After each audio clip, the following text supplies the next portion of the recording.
my reporting manager changed in one of the companies, and I got assigned to a manager where I would have a lot of mental touch. I would avoid him. He would avoid me, I would avoid him. It went on for quite some time. When I underwent the process of coaching, the biggest breakthroughs and the changes happened when I started realizing who am I. We don't spend time on it. We are not conditioned to. Look at our society, education system, everything is about education, education, education, education. We are never asked to look within, understand who we are, be aware, because when we become aware, we are far more responsive, we stop reacting, we start responding, and we use a far more human judgment when we take calls.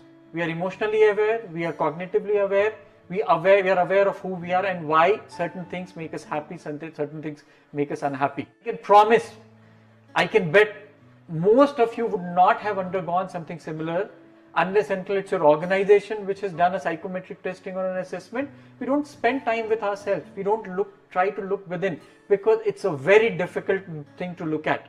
You have to look inside. It's tough. I went through a lot of time. I rejected things that I started discovering about myself, but it didn't give benefit. The day I accepted it, figured out how can I come out of it, is when the magic happened. Classic example. So when I was undergoing my coach certification, suddenly my reporting manager changed in one of the companies, and I got assigned to a manager where I would have a lot of mental touch. I would avoid him.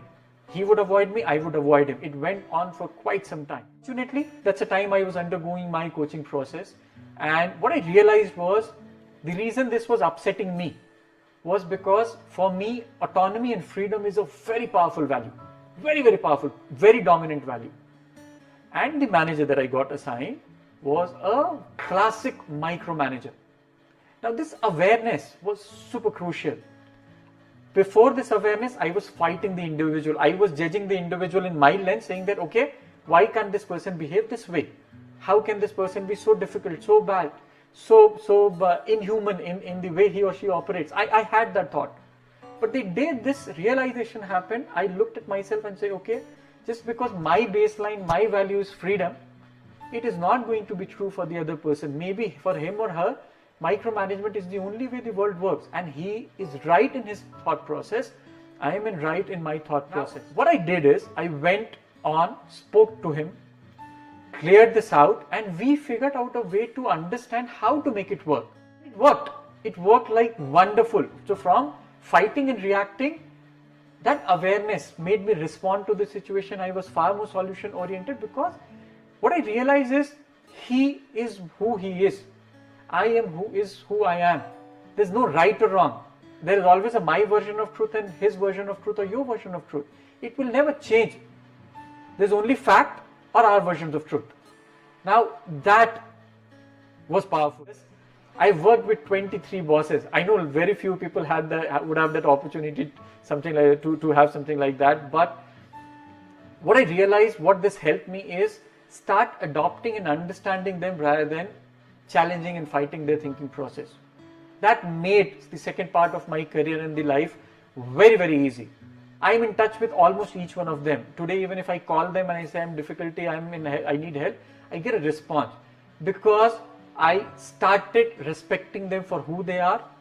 Before that, I started respecting myself for who I am. That was magical. Invest time, get self-aware. Now, very simple. Every single great leader, change maker is supremely self-aware. And there's no right or wrong in that. It is just about self-aware. So that was the third learning that I picked for myself in this journey from ordinary to extraordinary, is the power of self-awareness.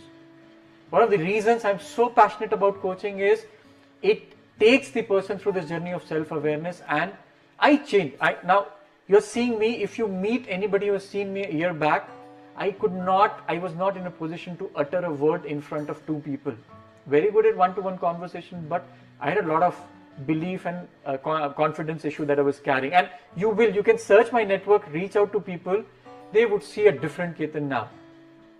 This was all because this self-awareness of my limiting beliefs, my values, and the power to change it transformed my life.